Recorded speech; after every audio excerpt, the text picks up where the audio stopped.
आज तक लोगों को नहीं मालूम कि पूजन करने बैठते हैं तो सबसे पहले क्या करते हैं। पर सबसे पहला काम मंदिर में बिना पंडित के सबसे पहला काम कौन सा होता है? तो सबसे पहला काम होता है भगवान को धन्यवाद देना कि आज भी आपने मुझे इस मंदिर में आपका दीदार कराने के लिए, दर्शन कराने के लिए बोला। अगर पंडित साथ में होगा तो पहले वो मंत्र बोलेगा, स्वस्ति वाचन करेगा। स्वस्ति वाचन करने में उसको अर्थात भगवान के लिए भी प्रसन्नता और आपके लिए भी प्रसन्नता। पर आपके पास कोई ब्राह्मण नहीं, आपको कोई स्तुति नहीं आती, आपको कोई मंत्र नहीं आता, आपको कोई साधना नहीं आती, आपको कोई तप नहीं आता, पर आप इतना तो कर सकते हो कि भगवान के मंदिर में जाकर उनको धन्यवाद दे सकते हो कि तेरी कृपा है जो मुझे चलकर यहां तक बुला लिया, 2 कदम चलाया, यहां तक बुलाया, ये तेरी कृपा है। और बड़ी कृपा करी जो डलिया भर के पूजन का सामान भी लाई, बड़ी कृपा करी जो दूध भरकर भी लाई, बड़ी कृपा करी जो कलश भरकर भी लाई। कितने लोगों का फायदा है कलश भरकर मंदिर ले जाने में? देखिए जरा कितने लोगों का फायदा। हिंदू धर्म में विष्णु पुराण में, पद्म पुराण में लिखा है, सौभाग्यवती नारी जब भरा हुआ पानी का लोटा लेकर कलश लेकर जाती है और उसको देखकर कोई व्यक्ति निकल कर चले जाता है तो जिस काम के लिए जाता है वो काम सफल हो जाता है। मंदिर का ही लोटा, मंदिर का ही पानी, सिर पे पल्लू लेके हर हर महादेव, बस शिव जी के चढ़ा रही और इतने प्रेम से रिझा रही। अब फ्री का पानी था तो एक लोटे में मन भी नहीं माने। अरे करा तो भगवान के सम्मुख में पहुंचकर अगर आप जल का पात्र भी लेकर जा रहे हो, भरा हुआ लेकर जा रहे हो, तो कितनी प्रसन्नता की बात है। हिंदू धर्म की रीति है, जिस पात्र को हम जल चढ़ाने लेकर जाते हैं उस पात्र में भगवान के चरणों का जल लाते हैं, खाली पात्र नहीं लाते। क्या लाते हैं? भगवान के चरणों का जल। उस चरणोदक को लेकर आए, घर में रखा, सबने अपने नैनों में लगाया, हृदय में लगाया, चित्तवृत्ति में लगाया। खाली पात्र हम लेकर वापस नहीं आ रहे हैं। शिव मंदिर में जब जब जाओ, जल चढ़ाने के लिए जाओ, पात्र तुमने शंकर जी को पूरा पानी चढ़ा भी दिया तो शंकर के चरणारविंद का थोड़ा सा जल पात्र में डाल के भले 2 बूंद लाओ, 4 बूंद लाओ, इतना सा लाओ, पर लाओ और उसको पूरे परिवार के नेत्रों में जब लेकर आए हो चरणोदक तो लगाओ।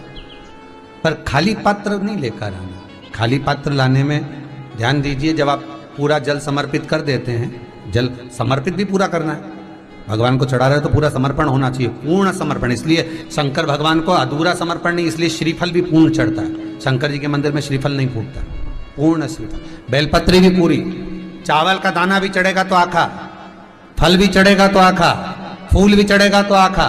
भगवान को कोई चीज खंडित नहीं चढ़ती, शिव जी को जल भी चढ़ेगा तो पूर्ण। जिस जल को चढ़ाने के लिए लेकर गए उसको बचा कर नहीं लाना है शिव मंदिर में से, संपूर्ण भाग, क्योंकि भगवान के चरण की रज जब हमारे घर में प्रवेश करेगी तो हमारा आत्म कल्याण तो स्वतः ही हो जाएगा। शिव करुणा कर ही देंगे।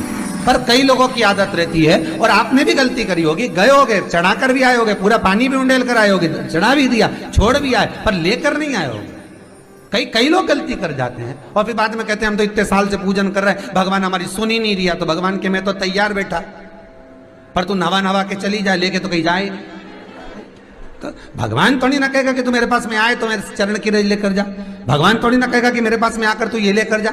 भगवान तो कहेगा मेरे पास में आया है, मांगना कुछ मत, बस मुझे जो स्नान कराया है मेरा चरणोदक लेकर जा, छीट दे पूरे घर में, संपदा भरना मेरा काम है। जहां मेरी चरण की रज पहुंच गई वहां संपदा स्वतः पहुंचती है, मैं वहां पहुंच जाता हूं। तो चरणों तक ले जा, पर लोग ले जाते हैं, पूजन करते, कलश भी उंडेलते, जल भी चढ़ाते, पर आते समय खाली लेकर आ जाते। भगवान को इतना बुरा लगता, मेरे दरवाजे से खाली जाए, मुझे कितना बुरा लगेगा। जो आए वो भर कर जाए, भले 2 बूंद लेकर आओ, पर उसमें चरणों तक थोड़ा सा लेकर अवश्य आए। उसी तरह जल चढ़ाने के बाद हम जब लेकर आते हैं पात्र के अंदर, ये उसमें उसकी बरकत है। गर्ग संहिता में दूसरी चीज कही, उसको भी समझ लीजिए। गर्ग संहिता में कहा गया, जब आप घर से जल लेकर जाते हो भरकर, तो ये सृष्टि की जितनी नदियां हैं, पृथ्वी पर जितनी नदियां विद्यमान हैं, जितने तालाब, जितने सरोवर, जितने कुंड, जितने विराजमान हैं, उन सारे तीर्थों का जल जब आप घर से लेकर निकलते हो तो वो तीर्थ का संपूर्ण जल आपके कलश में आ जाता है। और जब आप उस जल को शिव पर समर्पित कर देती हो और 2 बूंद चरणादक लेकर जब जाती हो तो शिव महापुराण गर्ग संहिता पद्म पुराण कहती है वो जल साधारण नहीं रहता, वो गंगा जल बनकर तुम्हारे घर को पवित्र करने के लिए पहुंच जाता है। वो पवित्र गंगा जल बन जाता, उसको लेकर प्रवेश कर जाता। हम बार बार कहेंगे भगवान के मंदिर जब भी जाओ ना, चेहरे पर प्रसन्नता होना चाहिए। किसी से मिलने जाओ ना, चेहरे पर अगर प्रसन्नता नहीं और ऐसे ही पहुंच गए ना तो वो श्रेष्ठता नहीं मानी गई। तुम तुम्हारी बहन के घर जाओ, सती मैया जलकर भस्म क्यों हुई? माता सती के भस्म होने का कारण क्या था? सती को पिता पर जितना क्रोध आया उससे ज्यादा क्रोध सती माता को अपनी बहनों पर आया कि मेरी इतनी बहन, ये 60 की 60 बहन मेरे सामने खड़ी रही और मैं आई तो प्रेम से मुस्कुराई तक नहीं।